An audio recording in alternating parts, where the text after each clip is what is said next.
Bangladesh premier লিগের BPL ভবিষ্যৎ নিয়ে এবার কঠোর অবস্থানে বিসিবি সভাপতি তামিম ইকবাল। টুর্নামেন্টের মান ধরে রাখতে প্রয়োজনে বিপিএল আয়োজন না করার মতো কঠিন সিদ্ধান্তের ইঙ্গিত দিয়েছেন তিনি।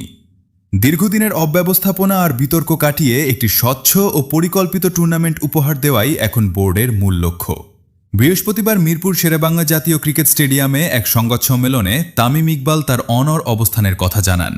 2025 সালের আসরে ম্যাচ ফিক্সিংয়ের অভিযোগ, পারিশ্রমিক নিয়ে জটিলতা এবং ফ্র্যাঞ্চাইজিগুলোর বিশৃঙ্খলার প্রেক্ষাপটে তিনি বলেন, আমি জোড়াতালি দিয়ে বিপিএল এর মতো টুর্নামেন্ট করব না।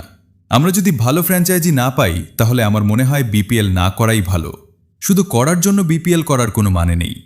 তিনি আরও যোগ করেন যে বিপিএল নিয়মিত হওয়া উচিত ঠিকই, কিন্তু অযোগ্য ফ্র্যাঞ্চাইজি নিয়ে টুর্নামেন্ট চালানো বিসিবির জন্য এখন বড় সমস্যা হয়ে দাঁড়িয়েছে। সংবাদ সম্মেলনে বিসিবির অ্যাডহক কমিটির সদস্য ফাহিম সিনহা বিপিএল এর পূর্ববর্তী আসরগুলোর ভয়াবহ অনিয়ম নিয়ে বিস্ফোরক তথ্য ফাঁস করেন।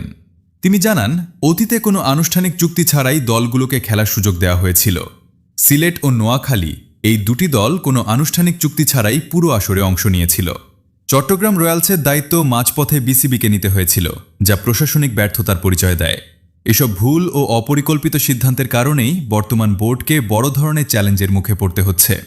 তামিম ইকবালের এই কঠোর বার্তার পর ক্রিকেট মহলে প্রশ্ন উঠেছে, আগামী আসরে ফ্র্যাঞ্চাইজি নির্বাচনে কতটা কঠোর হবে বিসিবি। জোড়াতালি দেওয়া টুর্নামেন্টের বদলে মানসম্মত বিপিএল আয়োজনে বোর্ড শেষ পর্যন্ত কী পদক্ষেপ নেয়, এখন সেটাই দেখার বিষয়।